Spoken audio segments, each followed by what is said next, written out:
What's going on, everyone? It's Nick, and sorry for the hiatus, but I'm back now. As you can see, I'm here to talk about the Clippers, and no, I'm actually not here to troll, by the way. I'm going to keep it real, and to be honest, I'm actually feeling a little sympathetic for Clipper fans because I know you've been through hell and back, and you're still going through hell and back right now. But before we begin, please remember to like the video because it really helps out. Please remember to subscribe. I cover basketball, baseball, and football, so if you love sports, this is a place for you. And also, hit that notification bell for whenever I upload in the future. And hey, I'm recording from my phone this time, and in my past several videos I've been recording from my laptop on Photo Booth. So yeah, the way the screen is, with the black on the sides, yeah. Hopefully we don't get that this time, but anyways, let's cue the intro. Let's get going.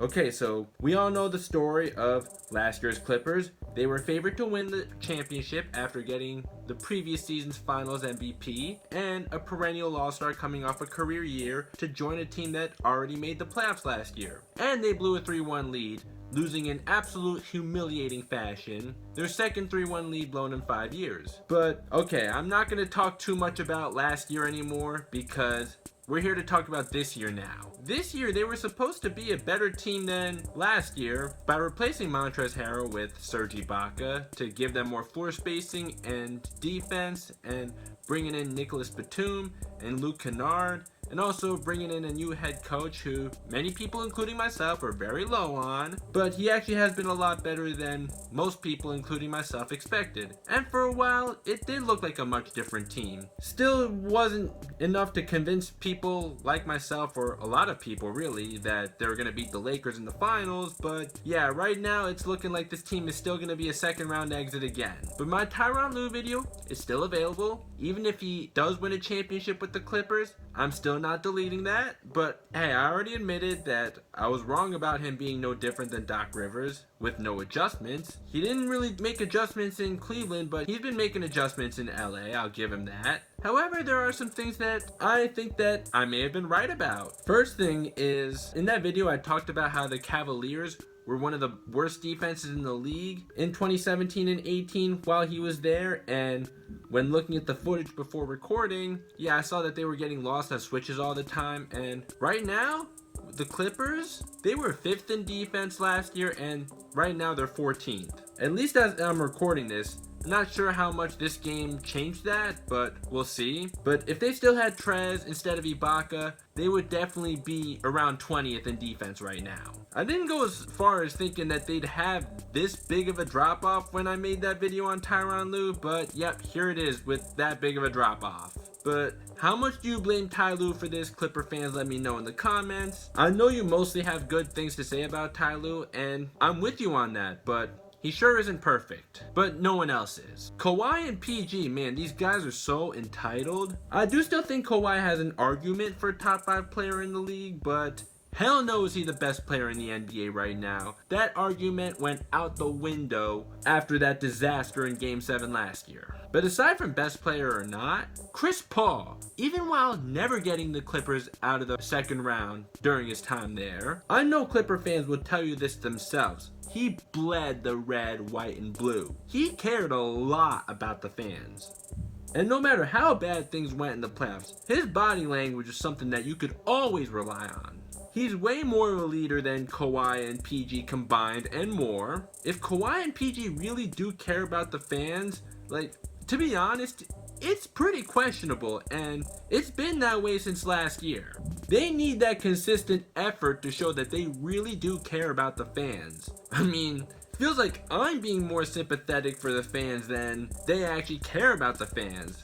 You guys aren't above the franchise? I mean, I don't even like the Clippers. I mean, I don't hate them, but I don't like them. But you guys play for the Clippers, so you should care more about the fans, or at least pretend to. And hey, it's not just this latest game against the Pelicans. It's been going on for a while where how much you care about the fans has really been in question. But even with that said, I do still think that giving PG that extension was necessary. I said that at the beginning when the Clippers gave Paul George that extension. I stand by that now because, hey, if Kawhi leaves, then Paul George is your only hope to stay relevant because you gave up all those draft picks just to get Paul George in the first place, and you don't want to be in the same situation that the Nets were in when they made that trade with the Celtics. But will Kawhi stay after this season if the Clippers lose in the second round, which they probably will, in my opinion? We don't know, but if he does, then yeah, he deserves all the hate that's gonna come his way. You know, these guys are getting paid hundreds of millions to live in their hometown, and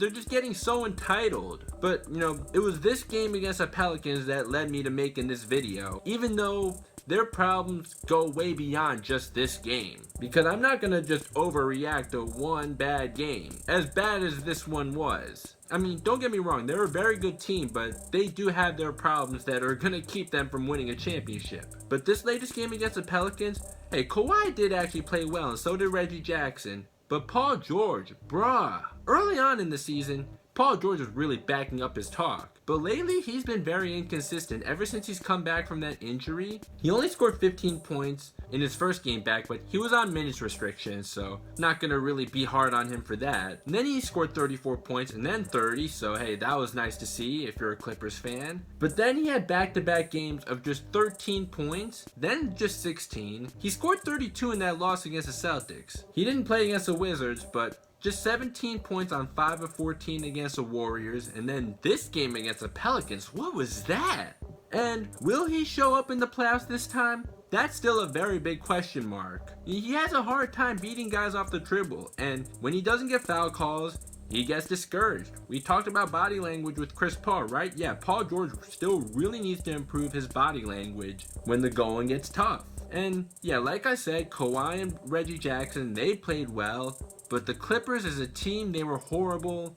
Luke Kennard looks good on the box score, but other than that 3 at the end of the first half, he didn't score any meaningful baskets, unless I'm remembering things wrong, but I only remember those 3 points at the end of the first half. I turned the game off pretty early, to be honest. But you know what else I'll also say about Luke Kennard? I do think he deserves more minutes. I think that Tyronn Lue has been too hard on him, and he really shouldn't have been benched in the first place. That's actually something that I will criticize Tyronn Lue for. Now, yes, it did take much longer into the season for me to come up with something to criticize Tyronn Lue for at all. I will give him that, but here is something that he deserves some criticism for. Although, where I will also praise Tyronn Lue is Reggie Jackson. Since he's come back into the rotation, he's played a lot better. Getting benched was the best thing for Reggie Jackson, so Tyronn Lue definitely deserves credit for the fact that he's been able to hold his guys a lot more accountable than Doc Rivers did. Marcus Morris, though, in this game, 0 points, a big fat 0. You thought he couldn't be worse in games 6 and 7 against the Nuggets, right? Oh, he was worse than that against the Pels. Well, games 6 and 7 last year were obviously much bigger games though. But he is a ball stopper on offense, and on defense he's not exactly the quickest, but he is still a good role player though. I'm not gonna say just because he scored 0 points in one regular season game that he's a bad player. He is a good role player, but yeah, he was definitely part of why the Clippers lost so badly in this game. But also, why did Ibaka only play 8 minutes? This is one more thing that makes me think I wasn't wrong about everything I said about Ty Lue when the Clippers hired him. Sure, I wasn't right about a lot of things. In fact, most of the things I said, I'll admit that I was wrong, but things like this, with rotations, that's where I'm thinking I actually may have been right. I don't know why Ibaka only played 8 minutes, but you cannot win against Zion playing small ball. If Ibaka was hurt and I didn't catch on with that, then my bad on saying anything about Tyronn Lue, but if he wasn't, then come on. You don't win playing small ball against Zion Williamson, and it showed in this game. Even if Ibaka got off to a bad start, I mean, so did the rest of the team. And it's not just this game that led me to make this video. Well, it was this game that made me decide, okay, I'm gonna make this video now, but the Clippers' problems right now, it does go way beyond just this one game. And I know what Clipper fans think. I am subscribed to some Clipper fans on here, and I do watch their videos.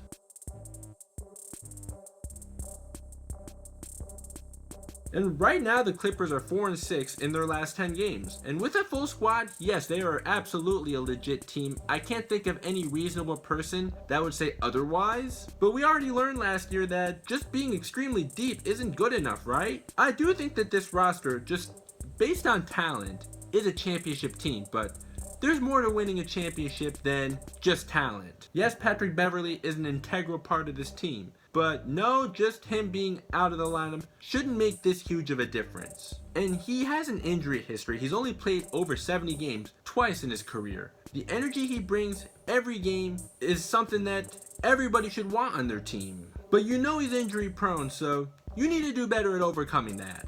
And hey, this game, well, it's not like the Clippers could have even closed this game out anyways because it was a blowout, but other games, yeah, they've struggled to close out games. I know not only from watching Clipper videos, but also having watched some of their games that they have been struggling to close out some games. Actually, not just some games, but you know what I mean.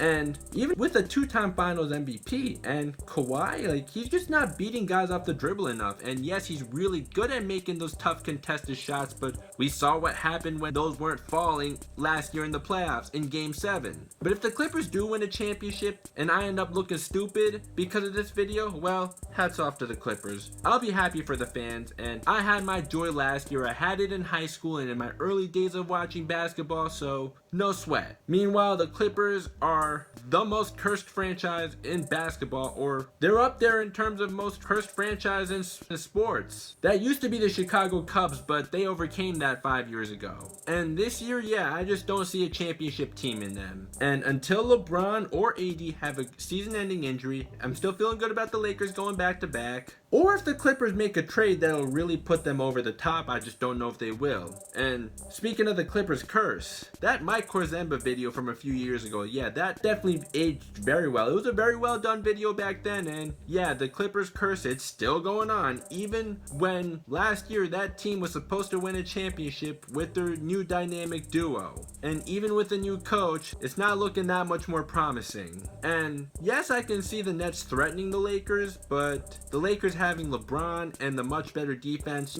makes me pretty confident that the Lakers still got this as long as they're healthy. Yes, the Nets have improved a lot on defense, and I will give Steve Nash a lot of credit for handling the roster changes and the Kyrie drama as well as he has, especially for a first-year coach. But as long as the Lakers are healthy, with the defense that they have and the fact that they already have the chemistry, yeah, I feel good about the Lakers. And that's all I got for this. Also, Patreon link is in the description, so I am working on some content for that. If you want to see that early, please be sure to donate to my Patreon. And also, please remember to like, subscribe, hit the notification bell. Let me know what you think about the Clippers. Also, March Madness is coming up, so let me know who you got. I'll talk to you next time.